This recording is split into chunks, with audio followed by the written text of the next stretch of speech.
slow directionless day today. Minus 21.55 on the hypotheticals, minus 22.50 in live trading. 50K minus 431, minus 500 in live trading. Down on the week, we were up yesterday, so we're down on the week, $910 for Monday and Tuesday. And so first two trading days of Q2, and the hypothetical end of day drawdown is 11,015. Our last equity peak is March 23rd, working back towards that. And so we have two trading days left this week. The Jobs Friday report is on Friday. We will not trade that day because it's a holiday, so we don't trade on that day, even though they will release the economic data and the markets could go crazy.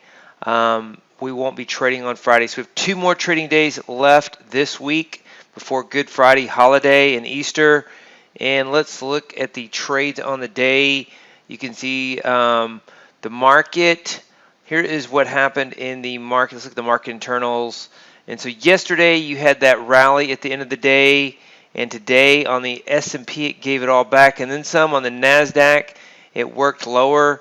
And oftentimes you see this trend right here.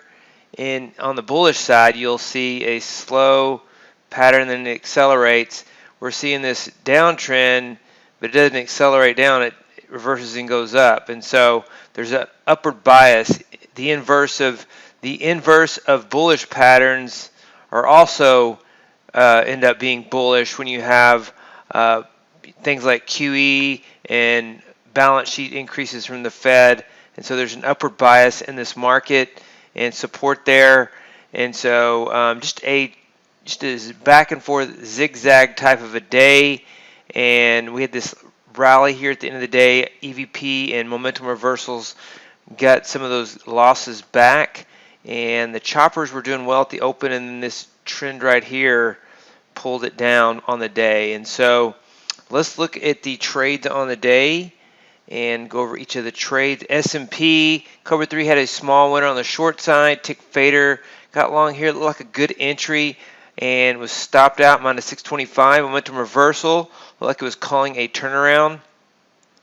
Just a choppy afternoon, back to our concept of sell-off and prop in the afternoon. There's no follow-through on the downside. And I want to show you the daily chart in a minute as well for an interesting pattern that we've seen this month. The rest of the S&P trade, tick count, trend, turnaround dynamic, minus 3 to 750. Not much happening, trying to call a move, and there is no move to call. Tick chop had a nice entry. Didn't have enough extension on the upside to turn around and get short. And then we had a time exit, similar with the, so this is minus 562.50. And then we had a winner, got long, got short, got long again here, and then the market sold off and we were stopped out. So minus 312.50 on that chopper. And then on opening chop 1, we had a long trade, a short trade, and then a long trade, and then we had an exit time here, so minus 325 on that. So the choppers didn't really do too well. There was a trend, it was kind of choppy, and then it trended down. And then there was chop in the afternoon, but a different kind of chop than we normally see, kind of a slower paced chop. And so those are the S&P trades and the Nasdaq trades. AT 2020 got short. This pattern is just completely inside out so far this year. The exact opposite of this works really well on AT 2020. And so that was minus 730 on the day. EVP1 captured that end of day, a little bit of the end of day rally right there. Momentum reversal. The first trade was a loser. The second trade was a small winner. No follow through to the upside. Robot stopped out here. Cobra 3, small winner on the short side. Tick count trend had a couple of winners on the short side. Tick count trend was the strategy of the day, plus 1150 on 2 trades. Cobra 3 plus 580 on 1 trade. And so some good trades on the short side, just not a lot of follow through to the downside right now. Very strong bid in this market to hold it up. Very stealth bull market. Let's take a look at what I'm talking about. This is the daily chart of the day session, the .D. So this represents from 8:30 to 3:15 Central Time. And we've seen 4 days since March the 13th. There's 4 days where the market trades lower than the previous day's low. It does so right there, and then it rallies. It does so right here on the 20th, and then rallies. It once again on the 22nd, and then rallies. And then for sure, it traded lower here pretty substantially on the 28th, and then it really rallied. And so we had this inside day pattern here, congestion pattern, and oftentimes it can diverge and trade on both sides of those, but we're biased to the upside. I think the market, Nasdaq, is good for 14,000.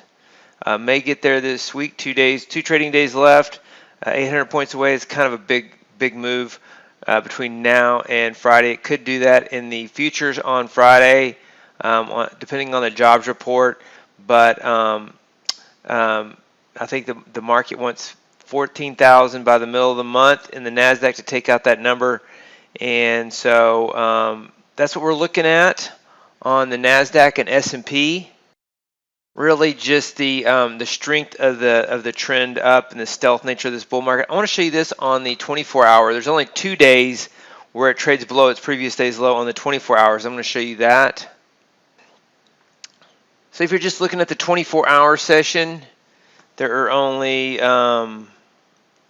there's just this day that trades below the previous day's low, and then this day trades below the several previous days lows, but only one day. Every other day is trading above its previous day's low, except for these two right here. So really strong market.